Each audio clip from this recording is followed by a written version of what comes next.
And away we go. Aloha, hockey fans. Welcome to a Sunday edition of the Blue Note Fan Report. I am Guy, the Hawaii Blues fan, and I'm your host on the show that is by a fan, for a fan, and about the fan. Hockey fans. Welcome to a Sunday edition of the Blue Note Fan Report. I am Guy, the Hawaii Blues fan. Bet you didn't like that double audio there. Okay, let me tone that down. Okay, so first things first, I say welcome.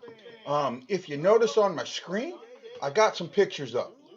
These pictures are of a beautiful young angel whose name is Haley. Haley York. I talked about it in the past. Haley was a huge fan of the Blues. Her dad had her tattoo on the show, and she had seen the show, and she kind of liked it. And I appreciated everything about Miss Haley. Unfortunately, Miss Haley had a chronic and mortal disease that unfortunately took her life back in January.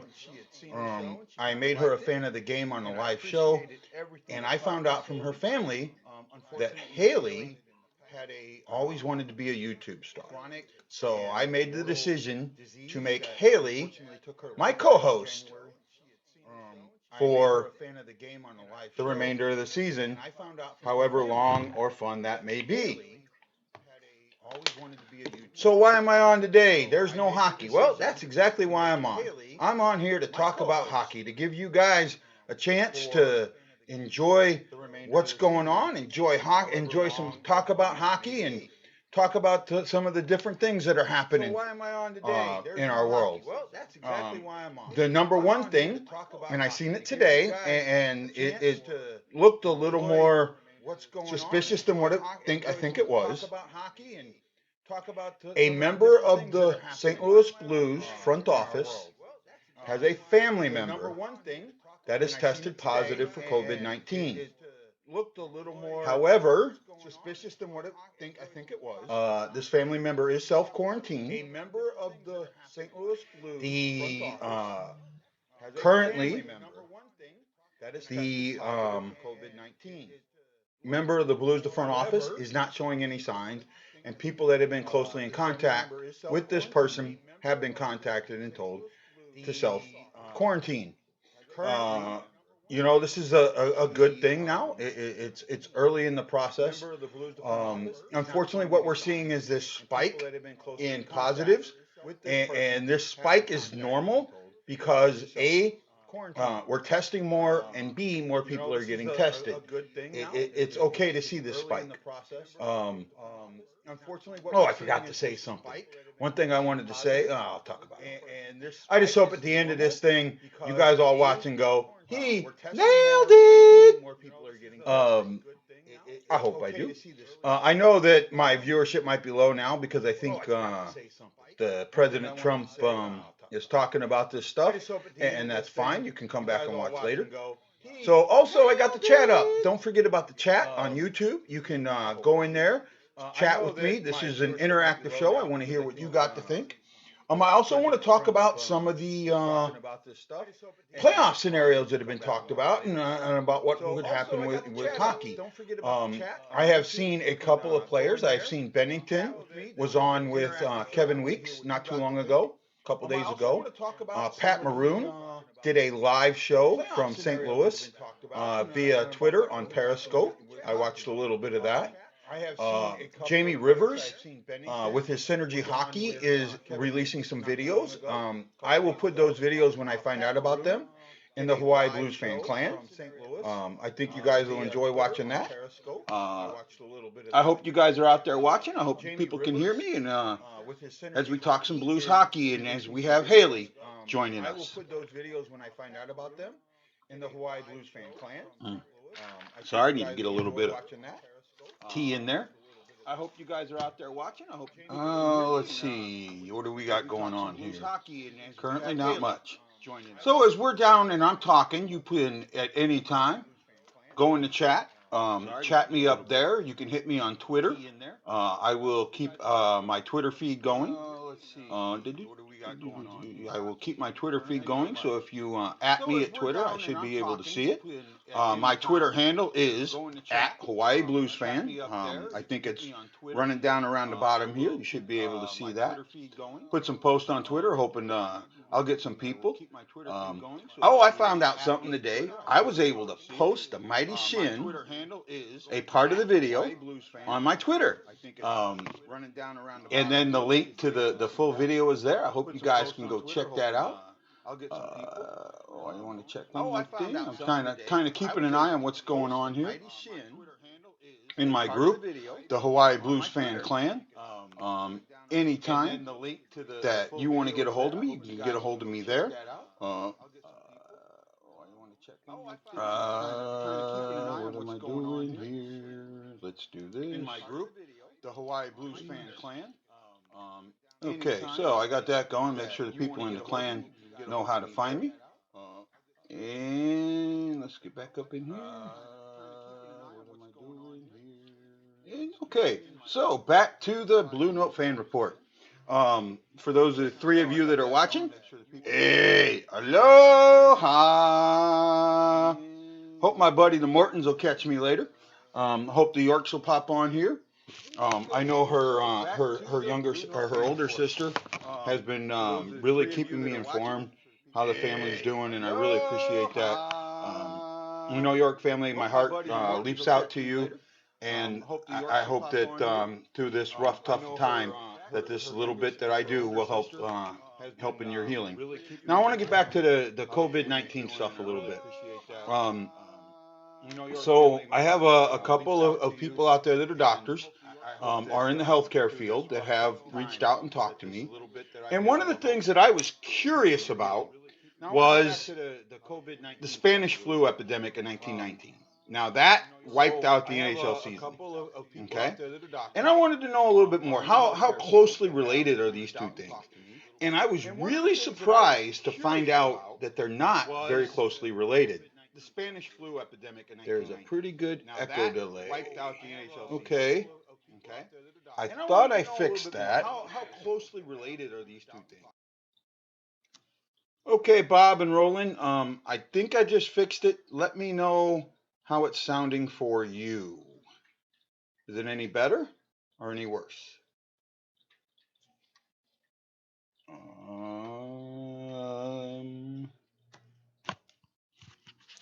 This might help. This might take some of it away. I'm trying not to have to wear this, but I think I'm going to have to.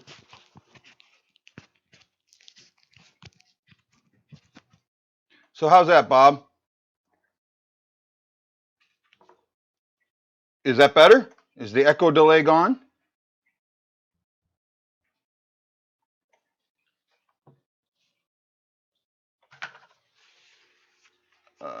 Let's see. Is that delay gone? Better, huh? Okay. Unfortunately, in order for me to hear it, I have to turn this up. Hold on a sec. Let me learn how to play with this. Let's see. Is that delay gone? Better, huh? Okay. Unfortunately, in order for me to hear it, I have to. Okay, so on mine, I'm not hearing it at all. So hopefully, that's a little better. I think it might have been the mic being on the table, might have been some of it, and I think there might have been some pickup from the speakers. But I made that go away. Okay. Let's see here. So I got Rowland here and I got Bob Morton here with me. Two of my diehards. It's great to have you guys here. So I was talking about the COVID-19. I'll get back to that for a second. And the Spanish flu. Now, there was something I read that was really interesting about the Spanish flu, and I want to go and check that and play that real quick. Hold on a second, guys. Or not play it, but bring it up. So the Spanish flu hit between January 1918 to December 1920. So a little over, about almost 2 years, I'd say. All right. Originally, I kind of read that wrong. I thought it was only a month. So about 2 years, all the way to 1918, 1919, almost 3 years, I'll give that. All of 18, all of 19, and most of 20. So in this 3 year period, this affected 500 million people. Okay, that's a pretty big number. However, that number at the time was 1/4 of the world's population. And that got me thinking, well, how much would this have to spread to hit that point? And that number came up to just under 1.9 billion people. I looked on MSN yesterday or Friday, so I know my numbers might be a little behind. I think that the last I heard, only about 300,000 in the world have been affected, though that number could be slightly off. Uh,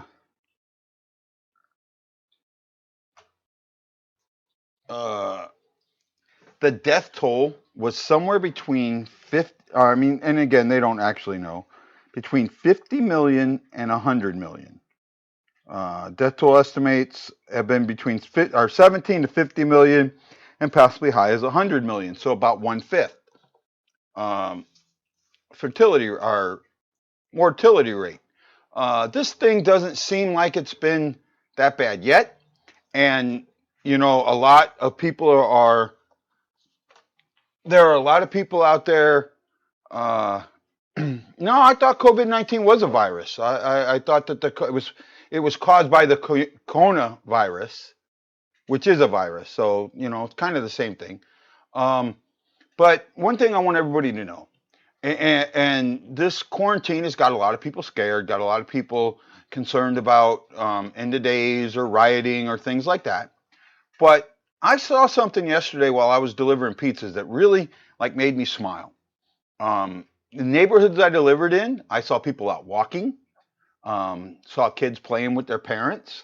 I saw a lot of backyard barbecues. Now remember, I'm in Hawaii, so the weather's a little nicer, somewhat. Backyard barbecues, music going, things that I normally don't see. It was absolutely an amazing thing to see people getting a little closer together. I saw, we have a Japanese submarine here. There were about 7 or 8 of them that had gotten together and had a barbecue. In a couple of the barracks that I delivered to, there were guys out having a barbecue. It seemed like while we're having the social distancing, we're also getting a little closer to the people that are closest to us. Remember your loved ones. Remember, no matter what's going on, you have people around you that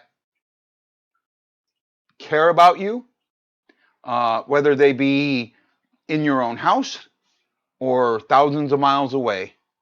Just be closer to the ones that you love. And remember that we're all connected through our love of hockey and our love of the St. Louis Blues. And you're right. I seen, Robert, I know that your wife works in the medical industry. If I remember right, she's either OBGYN or she works with kids with cancer or something like that. I can't exactly remember. I don't remember if you ever told me. So I do understand your concern there, especially with you having a newborn in the house. But the one thing that I've learned with my anxiety is I'm the only one that can control that. So I try and not when I have my anxiety up, I try and control it. All right.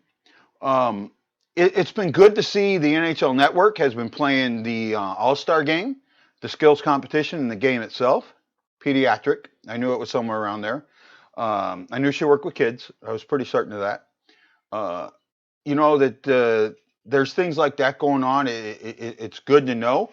It's good that we have people that care about us and that are trying to help us along the way. And it's good that we have this love of hockey. And I got to tell you, with all of those, hey, Mike Dante, with all of those sports being on hold and they're playing some other things, older games and things like that, it makes me realize how important sports really is, right? And the last time that I can remember that sports played such a vital role in our daily life was post 9/11. Now, I was stationed in Japan during 9/11, and right as baseball was going back, that week they were going back, we got told on Sunday, you're getting underway Monday, and you don't know when you're coming back. Kind of, it takes a lot out of you. But we did have at the time, we got TV, we got broadcasted TV, and the ship I was on didn't have the type of radars that blocked it out. So I was able to see Jack Buck give that wonderful poem that he did before the Cardinals game that Monday night. And it was just riveting. And it wasn't just baseball, it was the fact that we were coming together. That's what I think that this thing can do. Instead of tearing us apart, while we have been torn apart, we can also use it to bring us back together. And that's what we need. We need something to bring us together. This could do it. We could take it. Mike, you and me have talked about this. You put out in the group, you're pushing the 2 weeks mark. What needs to happen is a Bettman press conference to update everybody, good or bad. They need to do it. They can't leave us hanging and wondering.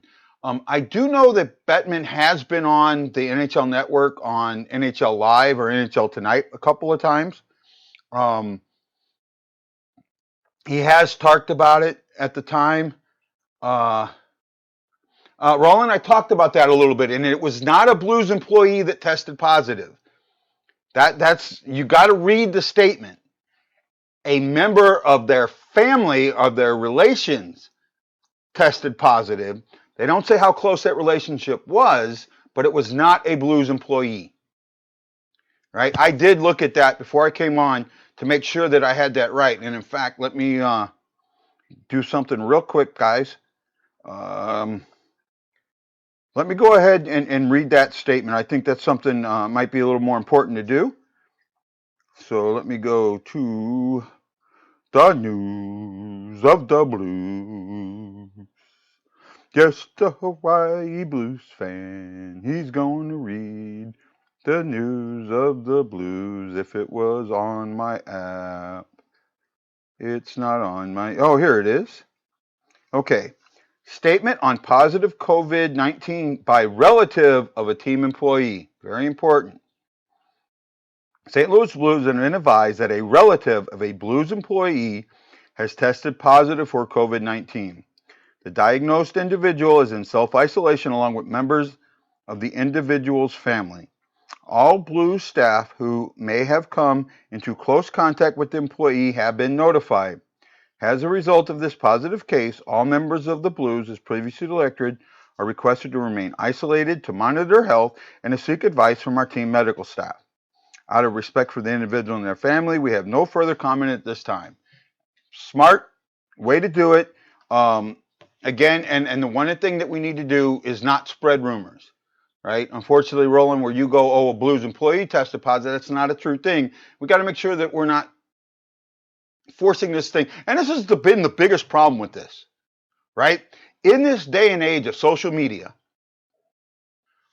fake information or false information, or, and I never really understood this, alternative facts, I do understand that now, alternative facts make their way into the mainstream.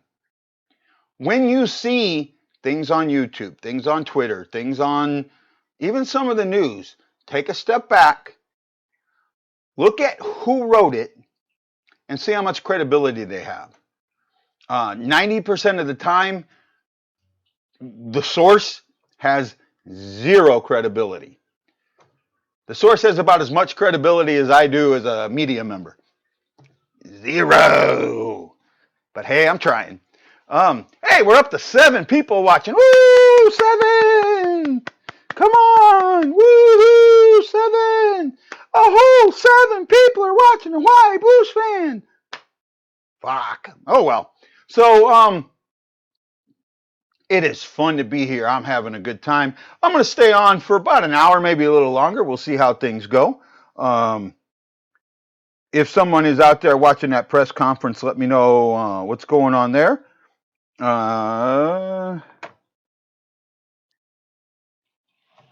Let me get back. And we'll continue on. Okay, what if I told you the virus is really radiation coming from the 5G and 6G towers? I would say that is more than likely that false information that I was just talking about. That's how I feel about it. Not really sure. I'd like to see, I want to see more than that being an internet rumor before I jump on that. Tilo, welcome. Welcome to the show. Come on. Let's not be mean, Bobby. Come on, Bob. Let's not be mean. Everybody has their opinions. I get it.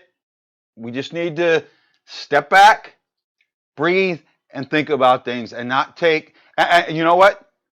Not take everything at face value, right? Just like my show. Nobody takes it at face value except a few diehards. I appreciate the diehards, and I get it. So let's take things as they are, very easy.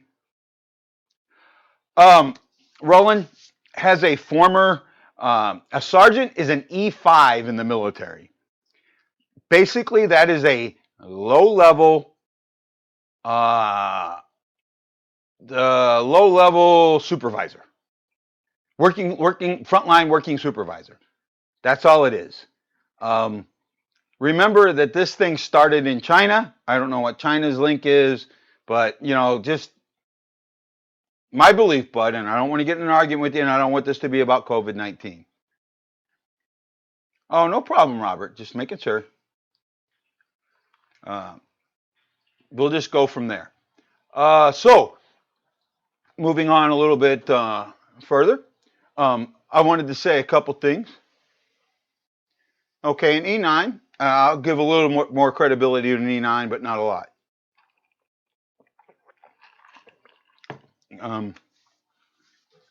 Excuse me.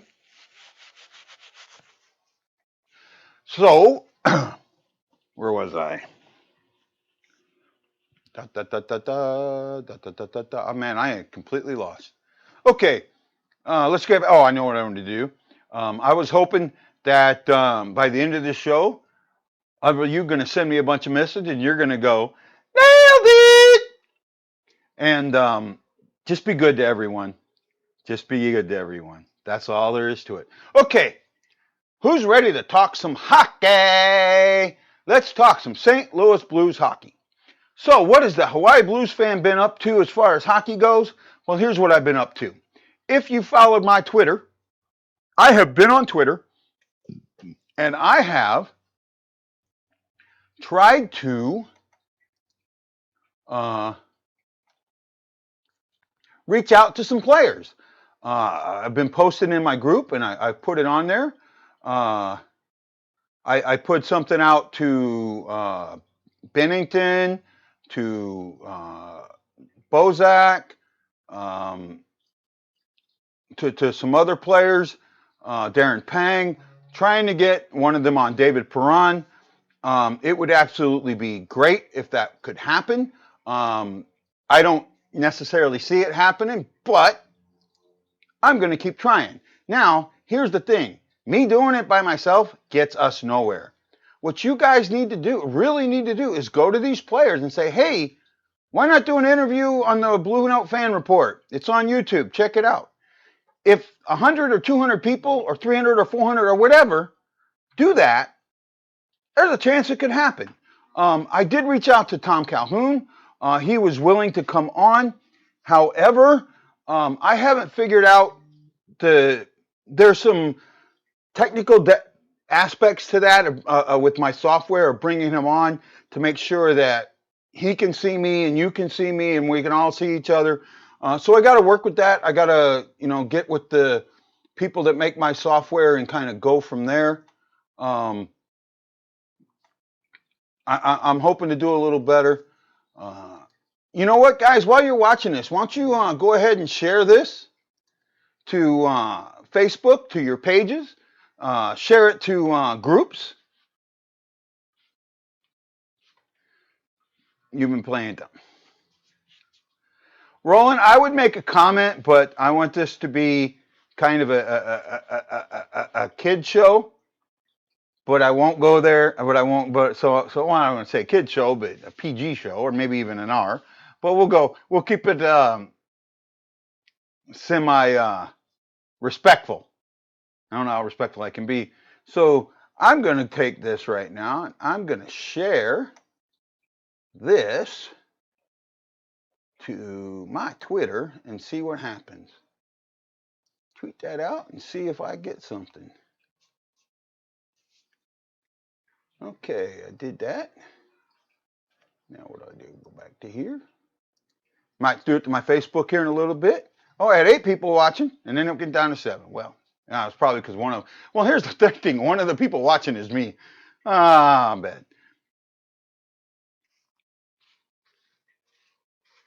I don't know how much he'll really know. Tom is not a full-time employee of the Blues. He's a part-time employee of the Blues. And one of the things that I wanted to talk to him about, but I'm afraid, it's something I'd have to talk to him offline before I brought it online. When the Blues took the majority of the full-time staff, or all the full-time staff, to Boston, to me, I'm wondering, why they didn't take Tom. Could he not go? Was there something up? Was there, why, or did they even ask? That, because to me, he should have been there. That man's been with this team for so long. He's probably been with this team longer than anybody else, right? Since he's been there since '87. He's been through a bunch of different ownerships. He's held on, and he's still there. He's there every game night again, but he's a part-time employee, so I don't know. I did reach out to my agent friend, but I got nothing back from him. I normally, when I talk to him, I tell him that things are off the record, and I keep them that way. This time I wanted it on the record and got nothing back. So I'll go from there.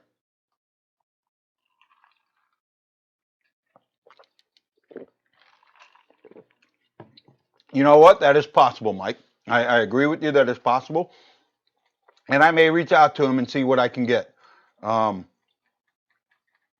me do something here real quick. While I'm thinking about this, I'm going to go and I'm going to invite Tom to come on the show, or come on and chat with us if I can. Hold on a second. Oh,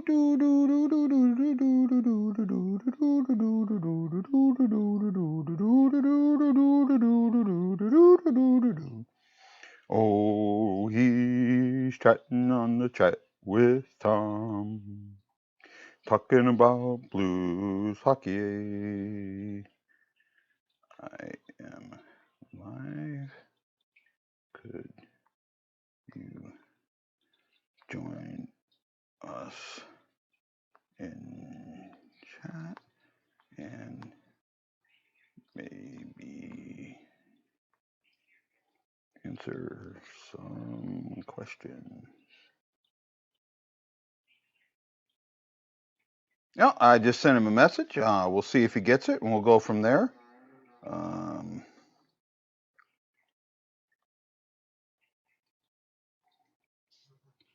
Haven't seen the Yorks yet. I was hoping that they would show up.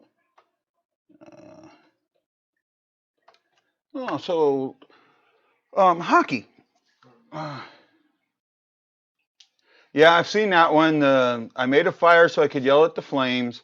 I went to the zoo so I could boo the penguins.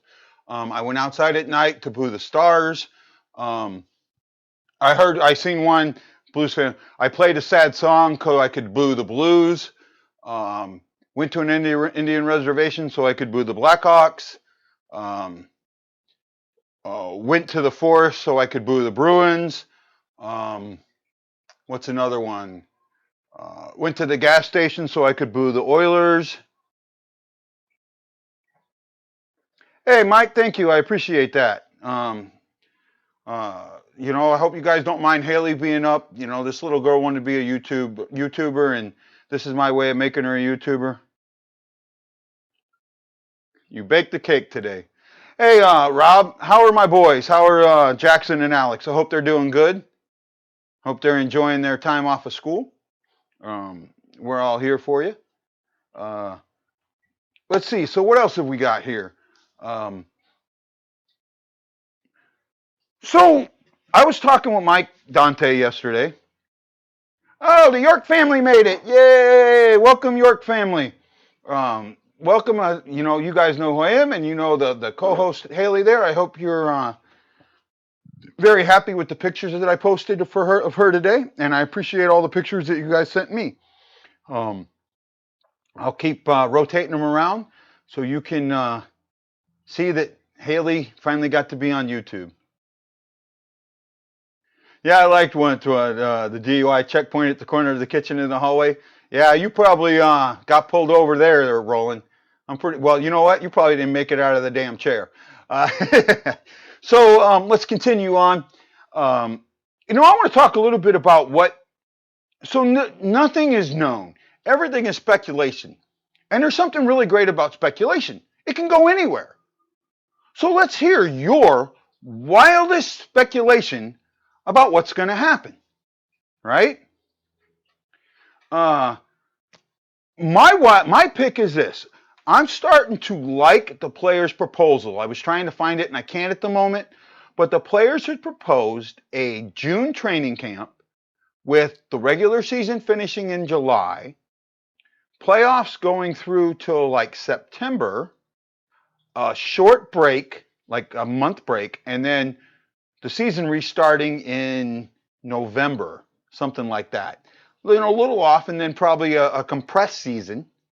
But that's kind of looking, and I'm actually thinking that we may be back to a training camp sometime mid-May, 2-week training camp, mid-May, and then after that, get back into hockey and finish up in June, and by the beginning of July, having the playoffs come back. Now the playoffs, April, May, a little bit, so they go about 2 months, right? So if you actually finish the regular season, so you got 2 more weeks of the regular season. You can compress it a little bit, not a lot, but you can compress it. Most teams you have between 10 and 13 games, somewhere in there, 11 and 13 games. You could compress it, but the one thing you would have to do is can't wait 3 or 4 days to start the playoffs. You would need to start the playoffs within 2 days. You'd have to compress that a little bit.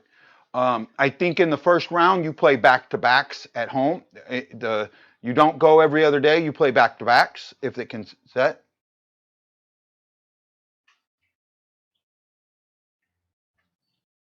To the end of the semester.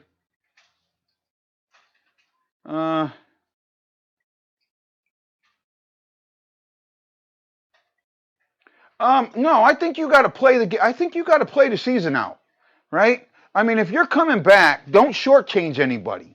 If you shortchange somebody, you can't. So the teams that are already there, what do? Not to play until the playoffs come? If everybody plays 2 games, you still get that point where not everybody's played the same amount of games. I think that you have to play the season out. Plain and simple. You play the rest of the season and you've got it because it makes sense to me. Tilo, I heard about a lot of that. Well, hey, Bob, hopefully you can come back. Don't stay away too long. Miss ya. Thanks, boys. Your Uncle Guy misses you guys, and I hope to get to come home soon and see you and go to a game with you guys. Maybe even do a show in that beautiful basement you got. Jackson, we can go. Let's go Blues together. Aloha, boys. So right now, I think that people are acting on the what's the word? What am I looking for?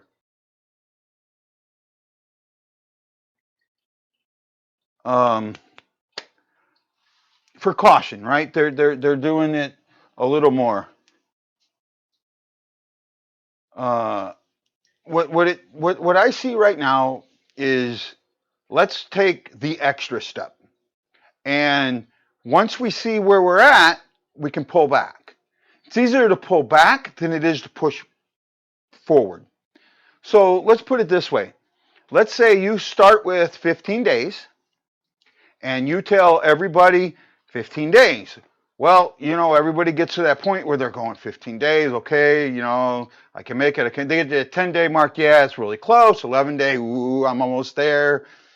Day 14, and you're like, tomorrow's the last day of this shit. And then they come on and tell you another 15 days. The morale that you have does this. And not only does it do that, it drops so far down. Now you get into the possibility of rioting and doomsdayers and all of that. However, if you go, you know what, right here, we're going to go from 15 days to 30 days. We're just going to make it 30 right off the bat, worst case scenario, and play that out. Well, 10, 13 days into it, this stuff takes a nosedive. You pull it back in. Ooh, yeah, way to go. You push it back out at that 15-day mark. It's not as bad. I think going to 30 actually allows for a little more conservative view and could make the government look much better if they pull it back in. That's just kind of my view on it. I do think that there are good things going to come out of this sooner rather than later. Just my feeling. I remember when SARS was out and so SARS came out right after 9/11, and I remember guys on the ship because we were in we were out in some bad area after 9/11. We were in Singapore, we were in Pakistan, we were in India, we were in some places that weren't the best to be at. And then you start hearing about the SARS that was in that area and hit the Canada a little bit. It makes you wonder. For me, the panic was there, but not heavily set in. The panic on this one, in some ways, doesn't make a lot of sense to me. You know what? That is a great question. Would they play without crowds? At this point, I could see that, and the reason I could see that, and me and Mike Dante talked about this, the players have been paid up to the end of the regular season. Now, this is another reason that I think you got to play games out. And it's also another reason there's a second playoff proposal that I really like, that I wish I knew where I had it, that I think makes a lot of sense. And I showed it on my last show of having every team in the playoff.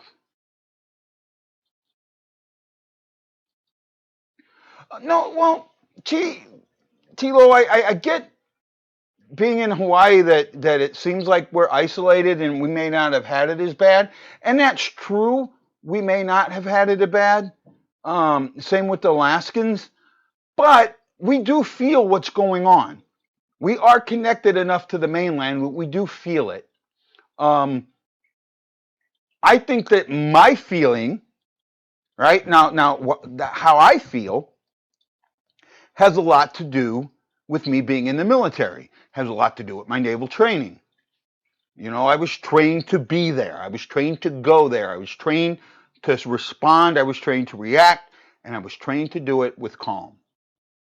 Wasn't always that calm, but I was trained to do it that way. So for me, I sit back a little bit more and I take a little bit different look at this. And um, I just, I really still do feel like there's a lot of overreacting. I hate to say that, but that's just a little bit of where I'm at. And I don't mean to upset anybody. I don't mean to, pardon me, I don't mean to um, discount anybody's experience or anybody what everybody's going through a little bit right now or how they're feeling. Uh, I just have this different view, and that's and the other thing is about my view, and the thing that I think most people really need to do. I say back-to-back games, 1 and 2, 2 or 3 day break for travel and practice. Back-to-back games, 3 and 4.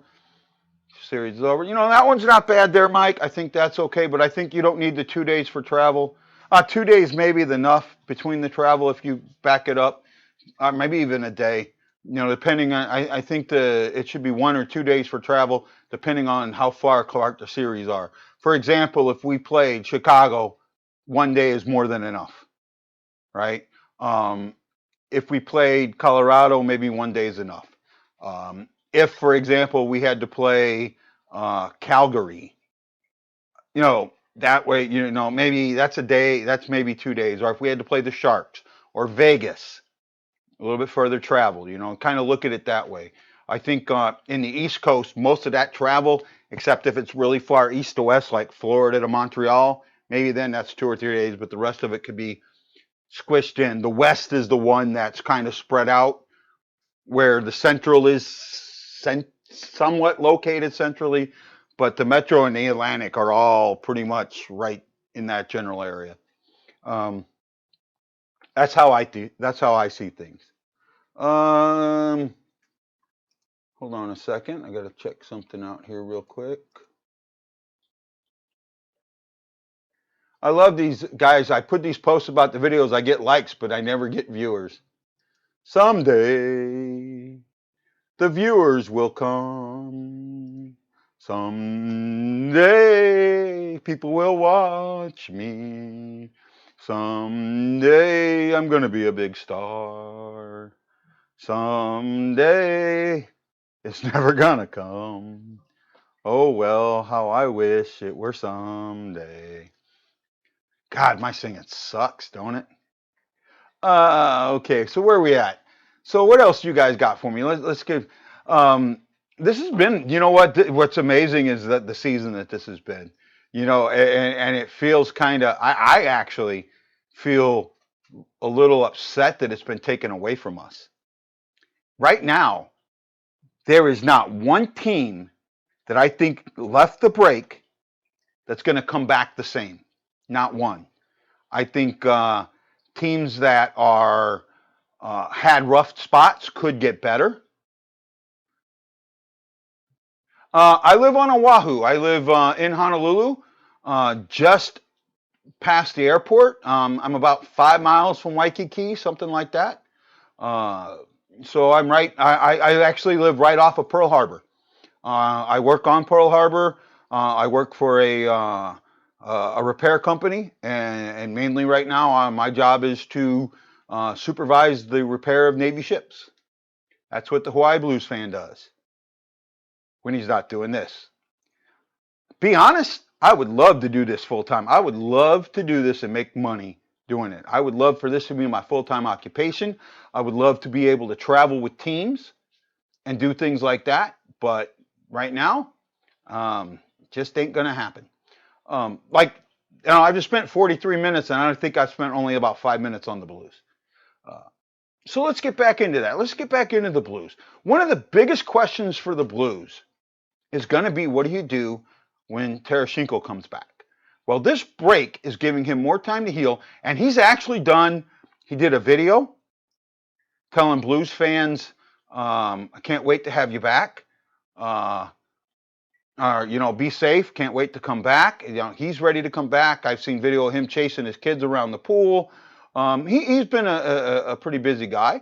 He's been taking things. So when he comes back, how is that going to change the dynamic of our team? Because him leaving absolutely changed the dynamic of our team and changed it in a positive direction.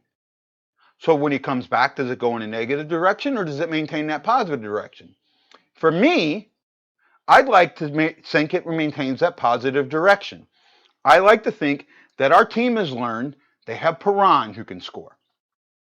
They have Shen who can score. I absolutely think he comes back. I'm this break has been a godsend for him. I mean, it's made it so he gets healed a little bit better. Um, it made it so he gets a little bit better. He was supposed to come back first round of the playoffs. I think that's what they were looking at. I think he's going to get some practice time in. There's just one thing about these guys, and Tereshchenko's house actually has somewhat of a hockey rink in the basement, so he can practice. I know he's got workout gear. I know he can work with team physicians and things like that. So, I think it's going to make him better. And I'm Mike, I'm with you too. I think now he's ready to come back. I really do. This far in, I think he's ready to come back. I would really love to get him back. You know, um, the one thing that so me and Mike talk a lot. Mike is kind of my silent co-host. Um, he really likes. I like how he says things. I like how me and him think a lot alike, and we have some good discussions. When we disagree, we have some really good debate, and it's fun. And one of the things me and Mike talked about was the rules in the NHL state if the season is canceled, the Stanley Cup Trophy would go to the team with the highest points percentage.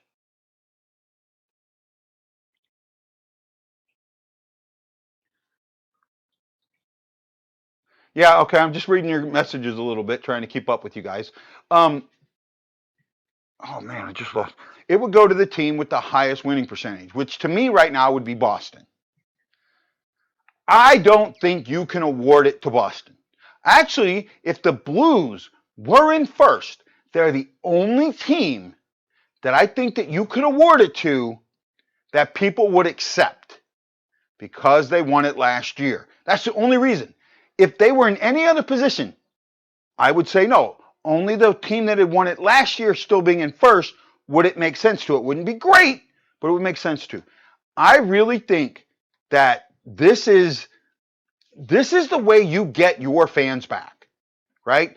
The NHL, and I don't know if you've noticed it or not. First of all, they have some labor strife coming up, and they're working on it. The salary cap has been a problem, right?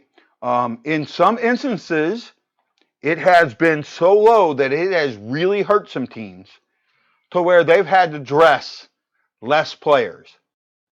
The cap they don't find out what the new cap will be quick and early enough. And that's something that's got to get changed. It will definitely help teams out.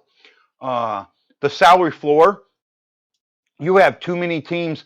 I mean, Ottawa just comes to jumps to my face. I mean, this team won't spend money on nobody. Uh,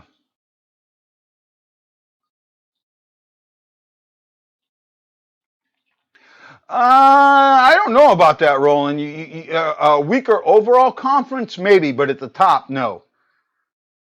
Our record against the East isn't that great. I mean, I know they're 1-2 games, but it's still not that great.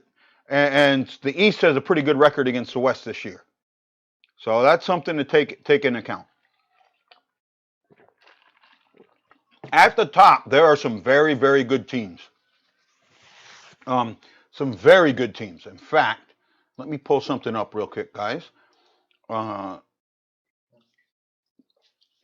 I don't know if you guys know this or not, but I get a lot of my information from the NHL stat page. And I have found that if you go to the team page and then you go down to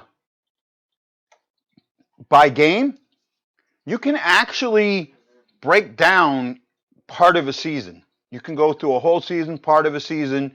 You don't have to go the whole way. and you can really break things down. So for this season so far, the teams at the top, Boston, 100 points. St. Louis, 94 points. Actually, for me, let's go playing percentage. Points percentage. Boston, 714. St. Louis, 662. The Avalanche, 657. Tampa Bay Lightning, 657. Washington Capitals, 652. Philadelphia Fire, 645. Pittsburgh Penguins, 623. 8, the Golden Knights at 606. 9 is the Carolina Hurricanes at 596, and 10 is the Dallas Stars at 594. So let's just the 500. Let's drop the top 8. Of the top 8, only 3 of them are Western teams, right? St. Louis, Colorado, and Vegas. And then when you look at everything going in here, Vegas and the Penguins are at 86 points. At 86 points, the Knights are leading their division. At 86 points, I think Pittsburgh is third. Let me double check that real quick. So in the East, Pittsburgh is third at 86 points. St. Louis has 94 points, if I remember correctly. They would be first in the Metropolitan, but not the Atlantic, right?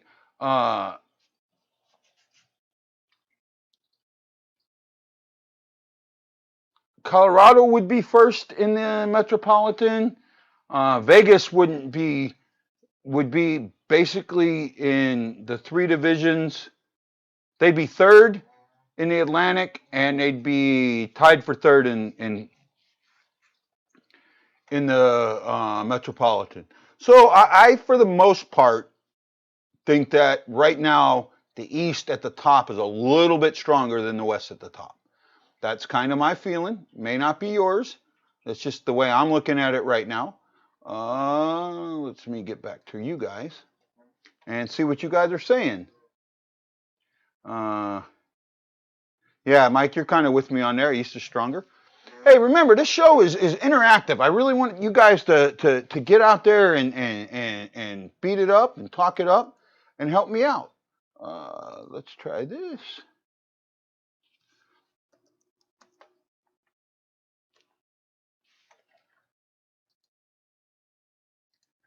I'm going to put this in. See how that works. Okay. Seeing if I can get some more people to join us and watch. I've been online for about 52 minutes, and it's getting good. So now that I kind of talked about the stats a little bit, I want to get into our Blues, right? And let's get into our Blues stats. And the first thing that I want to get into is goalies, right? There is something that kind of has caught my eye. Let's look at our goalies right now.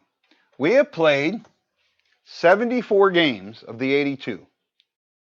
Jordan Bennington has played 50 and started all 50.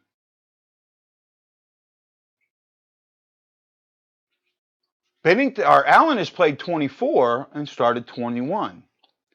That means that Allen has not been pulled this year. All right. Allen is 12, 6, and 3, which is, pretty good winning percentage there in my eyes. Bennington is 30, 13, and 7. Another good winning percentage. The numbers that concern me, the goals against average, both of the Jake Allen's is 215 and Bennington's is 256. Bennington at one time was down around the 220s. I do know that the sample size is much different, but Bennington's save percentage has dropped to 912. At one time it was in the 940s. Allen's at 927, which isn't bad. It's something to work with, but not the greatest. Right now, I think Allen was playing a little bit better than Bennington. And I think Allen has 2 shutouts. And I don't, and I'm probably wrong on this, but I think, I gotta go back here. I think Bennington only has 1. He might have 2, but I think he only has 1. I could be wrong. Let me check out goalie stats here real quick. Shutouts. Go to goalie shutouts.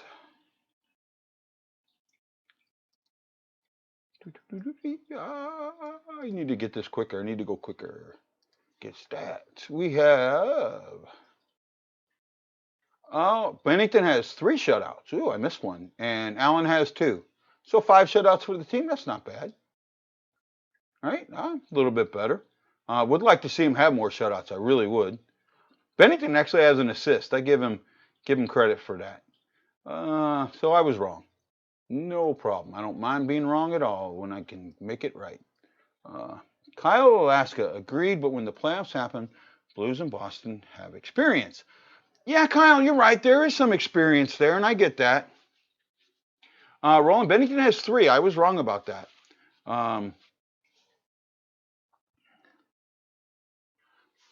But they have experience. So there's a bunch of teams that have some really good playoff experience. If you want to go back, let's say 3 or 4 years, I'd say the teams that have that, what I would call edge, the experience edge, would be Pittsburgh, would be Boston, would be Washington, St. Louis somewhat, not completely, because got to remember, everyone remembers we won the Cup last year. The year before, we completely missed the playoffs. Now, it was only by a point, but we completely missed the playoffs. Something to think about. Chicago has taken a dump. The Predators have some experience, but they're dropping. The Sharks have lost their experience. Edmonton, maybe. Winnipeg has some there. Tampa, a little bit. I mean, there's some teams out there that could shock the world. Yeah, Philadelphia had one, so did Tampa. Tampa had an 11-game winning streak. Boston, Penguins, Vegas, Tampa, Blues, Caps. Okay, the only one on there that I disagree with, and it's sample size.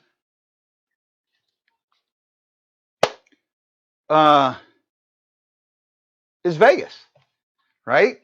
Vegas's experience is limited because a lot of the guys that were there when they made that run aren't there, right? They've made some trades and things, and then last year getting knocked out in the first round the way they did, they collapsed. Now, you can say all you want about the penalty, right? I get that. And I've had my view on this, right? I've had my view on the penalty. I've talked about it at nauseum. However,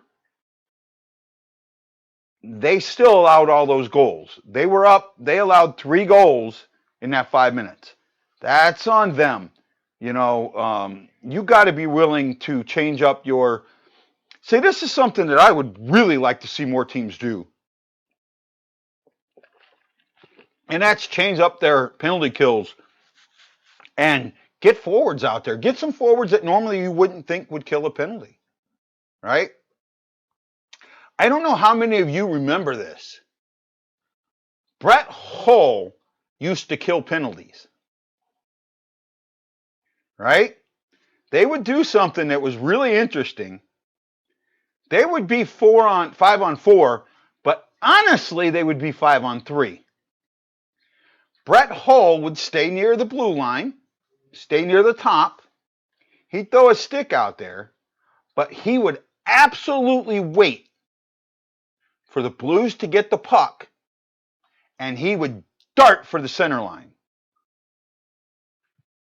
He had more than a few breakaway goals. The only problem is a lot of times he would get a little too much over the red line. But back then you could do that stuff. I don't know why it happened so much. Now teams don't take that chance. I would like to see more teams take that chance with some of the bigger guys. I would love to see Ovechkin on a penalty kill. I really think that he could help a penalty kill out. Uh, the thing about a penalty kill is if you stay your area, if you force the team to the outside, for the most part, you can keep the shots down. You just got to make sure that big guy, that you overload the bit when the big guy gets it. When McGinnis would sit up there at the top and wait to bound one, the way a lot of teams got through it, now they would be worried about injuries, but as the puck came to McGinnis, the umbrella shifted. So instead of having 2 and 2, they shifted so you had 3 and 1. A lot of times McGinnis was cocked and ready to drop that. And, if he dropped it and cocked it, there were guys to block it. If he caught that they shifted, he would pass it, and then they'd have to shift really quick back. But that's just the way I see it. And I get the risk of injury. However, you just never know with some things. And I'd like to see some teams take more chances. When teams can. It just seems like there's times in a game when it seems like we slip back into old style of hockey, right? And I'm talking hockey of the 60s and 70s, where a 2-1 lead in the first ended as a 2-1 game, right? The team that was up 2-1 went in a complete defensive posture, never tried to score again, and because they did that, the team that was down 1 couldn't score. It was boring hockey for a lot of it. It wasn't until you really got some of these, Gretzky came into the league, that a lot of that changed. Gretzky changed the game. There is no doubt in my mind that the way that the game got played in the 80s and the 90s was all because of Gretzky.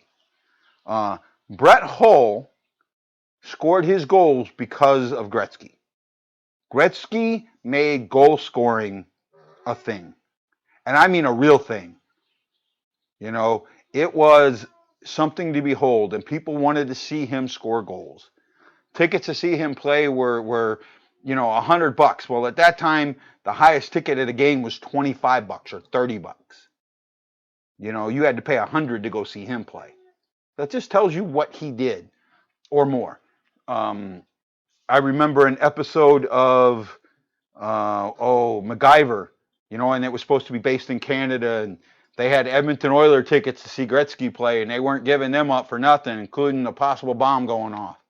And we're going to go see Gretzky, and I get that. I really do. Have I lost you guys? Hello? Hello, Hawaii Blues Fan Clan, are you there? Hello? Hello? Hello? God, am I that freaking boring, people? I don't know. Well, guys, I've been on for a little more than an hour. I might stay on a little bit longer. I wish we could get more people watching. I'm going to keep trying. I'm not going to give up. I'm going to get a player. I'm not going to give that up. Hopefully, I can get one. Hopefully, we can take this show to a new level. The more I can do, the better I'll do. I won't stop. Hey, Joe. I missed the message.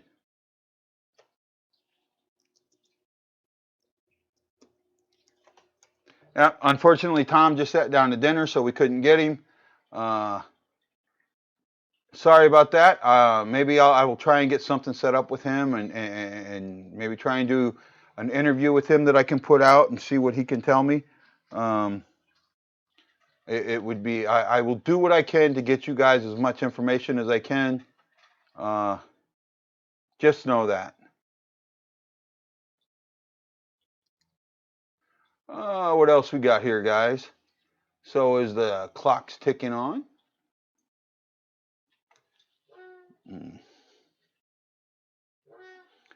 I guess it's getting to be about that time, little at an hour. I was hoping to go a little longer, but I was hoping to have, someday I want to have 50, 60, 70 people watching. It's going to happen sooner or later. So guys, this is the Hawaii Blues fan saying, please take care of yourself, take care of each other, and in this time of great concern, make that concern be about those you care about. Love each other, love Blues hockey, and this is the Hawaii Blues fan saying, aloha, mahalo, and I'll catch you on the next Blue Note Fan Report.